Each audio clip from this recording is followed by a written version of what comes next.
नमस्कार दोस्तों, अगर आप हमारे इंजीनियर्स पॉइंट झांसी चैनल पर नए हैं तो सबसे पहले चैनल को सब्सक्राइब करें। उसके बाद बेल आइकन जरूर दबाएं ताकि आपको आने वाले सभी वीडियोस टाइम पर मिल सकें।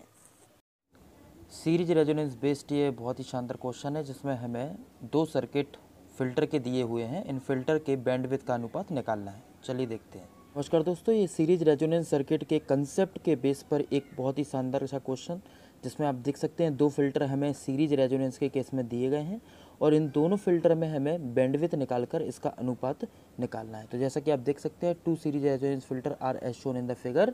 Late the 3 dB bandwidth of filter 1 is B1, यानी कि एक फिल्टर दिया है उसका बैंडविड्थ है B1 और दूसरा फिल्टर का बैंडविड्थ आपका B2 दिया है। इसका अनुपात हमें निकालना है।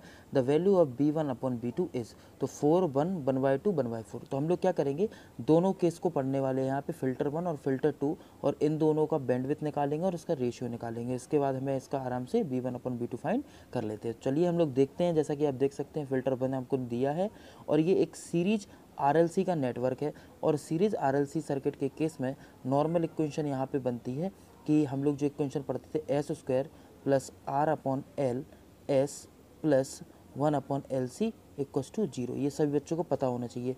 यहाँ पर जो S के मल्टीप्लाई में है it is called a bandwidth. ये आपका बैंडविड्थ होता है, ठीक है। एंड ये जो होता है ये आपका होता है ओमेगा R का square, that means resonant frequency. तो ये सभी बच्चों को बहुत अच्छे से आइडिया होना चाहिए रेजोनेंट फ्रिक्वेंसी का, ठीक है। तो हमें खैर यहाँ पे बैंडविड्थ पता करना है, यानी कि ये दोनों के केस में आपको सीरीज के केस में बात कर रहे हैं, पैरेलल तो है नहीं। पैरेलल के केस में आपका 1 अपॉन RC आता है, यानी कि बैंडविड्थ वहाँ 1 अपॉन RC होता है। खैर हम लोग सीरीज की बात कर रहे हैं, देख सकते हैं आप सीरीज प्रकार का एक अरेंजमेंट दिया गया है हमें, तो बैंडविड्थ इसमें हो गया R अपॉन L। तो चलिए हमें एक चीज़ पता चल गई, तो R upon L series case में बैंडविड्थ होता है। तो हम लोग अब इसके केस में B1 फिल्टर 1 के केस में, B2 फिल्टर 2 के केस में बैंडविड्थ यहाँ पे फाइंड करेंगे। तो देखते हैं, आप अगर यहाँ पे बात कर रहे हैं तो B1 की वैल्यू कितनी आएगी, B1 इक्वस टू, जैसा कि अभी मैंने बताया, ठीक है। अभी मैंने क्या बताया कि B1 इक्वस टू होता है R अपॉन L, यानी कि B1 इक्वस टू यहाँ पे आ जाएगा R upon L1। B1 equals to आ गया R अपॉन L1।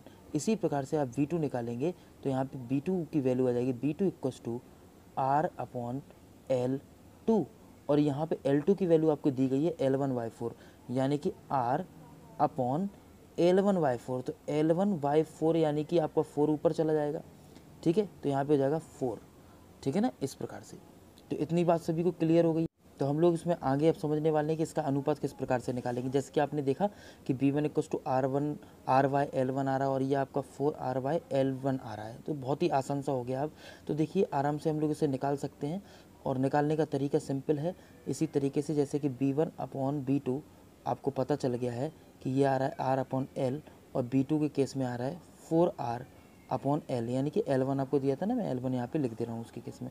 तो R/L1 ये पूरा कैंसिल आउट होगा R/L1 से, दैट मीन्स आपको मिला यहाँ पे 1/4। तो आप देख सकते हैं कितनी आसानी से इसका सॉल्व कर लिया। आप इसे 2 से 5 या 4 सेकंड में ही इसको सॉल्व कर लेंगे। बहुत ही ईजी क्वेश्चन था, आप यहीं पे देख के अगर आपको कंसेप्ट अच्छे से आते हैं। तो इस प्रकार से हमने इसका आंसर निकाल दिया। तो आपका आंसर क्या हो गया, 1/4। तो हम लोग इसको देखते हैं, ठीक है। सभी को अच्छे से क्लियर हुआ होगा कि किस तरीके से हमने इसको सॉल्व कर दिया। Which of the following is correct, 1/4, यानी कि option D is correct. Option D यहाँ पे करेक्ट हो गया। तो बहुत ही आसान क्वेश्चन था सीरीज रेजोनेंस के केस में। क्वेश्चन सिर्फ देखने में टफ था, है ना। ये आपका पुराने गेट का क्वेश्चन है जो कि जेई के एग्जाम्स में भी काफ़ी बार पूछा गया है। दोस्तों चैनल को सब्सक्राइब जरूर करें और शेयर करें, कमेंट करें, लाइक ज़रूर करें। ओके, नमस्कार, शुक्रिया, आदाब, जय हिंद।